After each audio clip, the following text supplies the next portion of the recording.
This is my vlog for the day, and today I want to talk about vibration and frequency, in particular, the vibrational state of desire.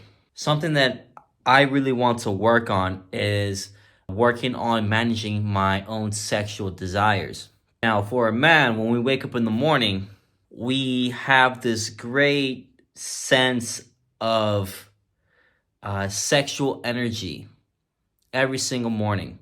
And that can be rooted in our own biology, in particular, our need to reproduce. We are still humans, animals. We are animals, and we are programmed to reproduce. That's why when we wake up in the morning, the first thing that comes to our mind is to reproduce. Also to eat food, water, gather resources. These are what we are inherently wired to do. That's why when guys wake up, they always have their morning wood or whatnot.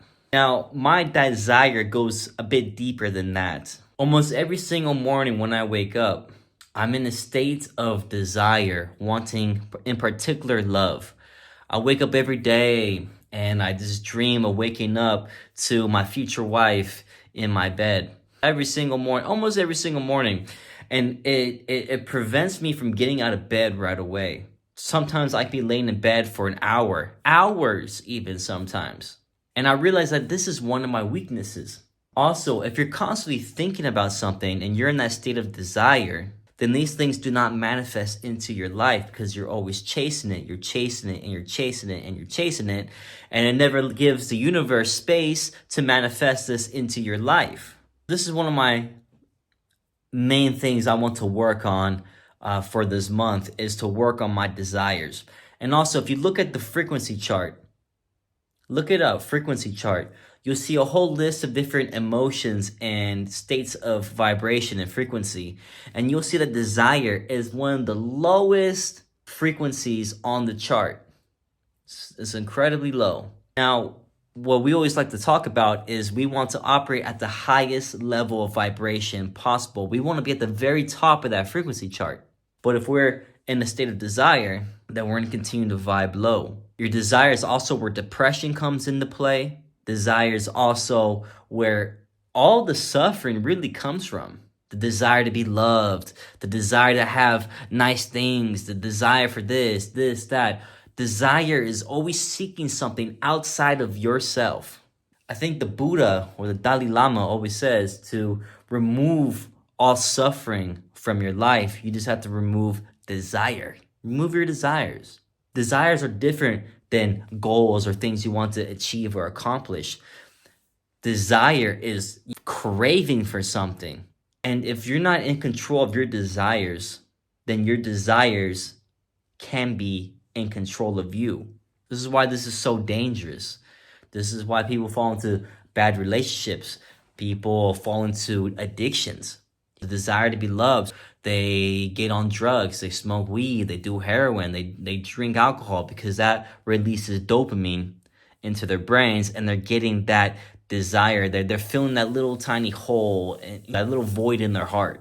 But these are counterproductive and they're self-destructive actions. What do you desire? What's something that you really, really deep down desire? Now, is this something that you can achieve? To set a plan of action and take the necessary steps to achieve these things. But don't sit there around all day long like me in my bed, craving and desiring my future wife and to have sex and all these things when you should be building the best version of you. Instead of me laying in my bed for an hour, I should be over there doing push-ups, doing exercises, building myself physically, spiritually, making myself the most attractive mate possible. Because again, we are animals and women are also programmed to reproduce, but they're programmed to reproduce with the mate who's going to enhance their survival and their children's survival. That's why they like tall men. That's why they like strong men. That's why they like rich men. Because these people have physical and monetarily and financial traits that are going to enhance the survival of their offspring. Think about that. You have to think about relationships and these things from a biological level, because these biological instincts are the psychological underpinnings that really explain our human behavior. That's the vlog for today. I hope you learned a lot. Love you, and I'll see you on the next one tomorrow.